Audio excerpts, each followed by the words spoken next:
یہ نعرہ لگانا کہ گستاخ نبی کا ایک ہی سزا، سر تن سے جدا، سر تن سے جدا، یہ اسلامی تعلیمات ہو ہی نہیں سکتا۔ اسلام ہرگز اس طرح کی باتوں کی اجازت نہیں دیتا۔ جس نبی کو اللہ تعالیٰ نے رحمت للعالمین بنا کر بھیجا ہے، کیا اس نبی کو یہ نعرہ پسند ہوگا کہ گستاخ نبی کا ایک ہی سزا، سر تن سے جدا، سر تن سے جدا؟ یاد کیجئے اس دن کو جب طائف کی گلیوں میں دشمنان اسلام نے رسول اللہ صلی اللہ علیہ وسلم کو پتھر سے لہو لہان کر دیا تھا۔ اس وقت صحابہ نے رسول اللہ صلی اللہ علیہ وسلم سے کہا تھا کہ آپ ان کو بددو دے دیجئے۔ کیا آپ کو معلوم ہے اس وقت رسول اللہ صلی اللہ علیہ وسلم نے کیا فرمایا تھا؟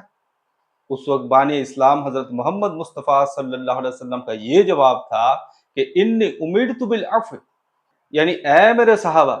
تم سن لو، مجھے بد دعا دینے کے لیے نہیں بلکہ دوسروں کو معاف کرنے کا حکم دیا گیا ہے۔ کیا اس نبی کو یہ نعرہ پسند ہوگا کہ گستاخ نبی کا ایک ہی سزا، سر تن سے جدا، سر تن سے جدا؟ طائف میں رسول اللہ صلی اللہ علیہ وسلم کی یہ حالت دیکھ کر فرشتے تک کہہ اٹھے کہ اے محمد تم کہو تو ہم ان دونوں پہاڑوں کو ایک ساتھ کر کے ان کو ہلاک کر دیں۔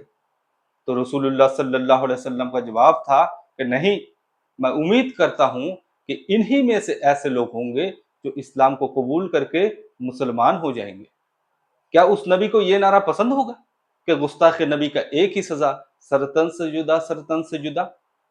جب ایک صحابی نے ایک ایسے شخص کو جو دن رات مسلمانوں کو گالیاں دیتا تھا اس کو قتل کر کے بہت فخر محسوس کر رہا تھا اور فخر سے رسول اللہ صلی اللہ علیہ وسلم کو بتا رہا تھا کہ حضور میں نے فلاں شخص کو قتل کر دیا ہے، جب میں اس کو قتل کرنے کے لیے میان سے تلوار نکالی تو وہ ڈر کے مارے لا الہ الا اللہ محمد الرسول اللہ پڑھ لیا تھا، لیکن میں نے اس کو تب بھی نہیں چھوڑا بلکہ اس کو قتل کر ڈالا۔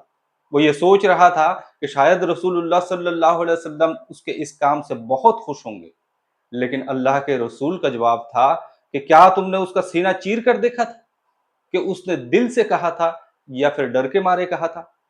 اس صحابی کے اس حرکت سے رسول اللہ صلی اللہ علیہ وسلم اس قدر ناراض ہوئے تھے کہ غصے سے آپ کا چہرہ لال ہو گیا تھا۔ کیا اس نبی کو یہ نعرہ پسند ہوگا کہ گستاخ نبی کا ایک ہی سزا، سر تن سے جدا، سر تن سے جدا؟ جو نبی فتح مکہ کے موقع پر لاکھوں دشمنان اسلام کو معاف کر سکتے ہیں، ایسے لوگوں کو معاف کر سکتے ہیں جنہوں نے ان کو مکہ سے نکلنے پر مجبور کیا تھا،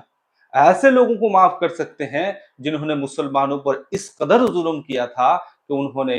باپ کے سامنے مسلمان بچوں کو قتل کر ڈالا، جنہوں نے بچوں کے سامنے مسلمان ماں باپ کو قتل کر ڈالا، کیا اس نبی کو یہ نعرہ پسند ہوگا کہ گستاخ نبی کا ایک ہی سزا، سر تن سے جدا، سر تن سے جدا؟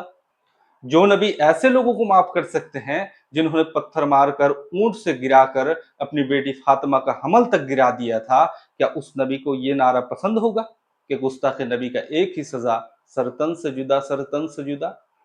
جو نبی اس عورت کو معاف کر سکتے ہیں جس نے پیارے نبی کے سب سے پیارے چچا حضرت حمزہ کا کچا کلیجہ چبا کر کھایا تھا، کیا اس نبی کو یہ نعرہ پسند ہوگا کہ گستاخ نبی کا ایک ہی سزا، سر تن سے جدا، سر تن سے جدا؟ جو نبی اس شخص کو بھی معاف کر سکتے ہیں جس نے ایک درخت کے نیچے میان سے تلوار نکال کر آپ کو یہ کہا تھا کہ اب آپ بتائیے کہ مجھ سے آپ کو کون بچائے گا، لیکن رسول اللہ صلی اللہ علیہ وسلم کا روب دیکھ کر جب اس کے ہاتھ سے تلوار گر گیا تھا تب رسول اللہ صلی اللہ علیہ وسلم نے تلوار اٹھا کر کہا تھا کہ اب بتا میرے ہاتھ سے تجھے کون بچائے گا۔ جو نبی اس شخص کو بھی معاف کر سکتے ہیں، کیا اس نبی کو یہ نعرہ پسند ہوگا کہ گستاخ نبی کا ایک ہی سزا، سر تن سے جدا، سر تن سے جدا؟ جو نبی اس شخص کو بھی معاف کر سکتے ہیں جس نے آپ کو قتل کرنے کی غرض سے آپ کے گھر میں مہمان بن کر آیا تھا، لیکن رات کو پیٹ خراب ہو جانے کی وجہ سے بستر میں پاخانہ کر کے چلا گیا تھا، لیکن اپنے تلوار کو جس سے وہ آپ کو قتل کرنا چاہتا تھا تکیے کے نیچے ہی بھول کر چلا گیا تھا، لیکن جب وہ شخص واپس آ کر دیکھتا ہے کہ رسول کریم صلی اللہ علیہ وسلم اس شخص کی گندگی دھو رہے ہیں، جب وہ شخص قریب آتا ہے تب آپ اس شخص کو کہتے ہیں کہ یہ لیجیے آپ کا تلوار جسے آپ رات کو بھول کر چلے گئے تھے۔ کیا اس نبی کو یہ نعرہ پسند ہوگا کہ گستاخ نبی کا ایک ہی سزا، سر تن سے جدا، سر تن سے جدا؟ بالکل نہیں، اس نبی کو یہ نعرہ بالکل پسند نہیں ہے۔ اس نبی کو اللہ تعالیٰ کا یہ نعرہ پسند ہے کہ وَلَا تَسُبُّ الَّذِينَ يَدْعُونَ مِن دُونِ اللَّهِ، یعنی تم ان لوگوں کو بھی گالیاں مت دو جو اللہ کے سوا کسی اور کو پکارتے ہیں۔ لہٰذا ہمیں اسلامی تعلیمات کو صحیح رنگ میں سمجھنے کی ضرورت ہے۔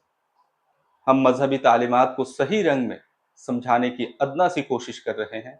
اگر یہ ویڈیو آپ کو اچھی لگی تو ضرور آپ اس کو شیئر کر دیجئے گا اور چینل کو سبسکرائب کر لیجئے گا، اور اگر آپ کے دل میں کسی قسم کا کوئی بھی سوال ہو تو ضرور کومنٹ باکس میں جا کر کومنٹ کر دیجئے گا، ہم اس کا بھی جواب دینے کی ہر ممکن کوشش کریں گے۔ جزاکم اللہ۔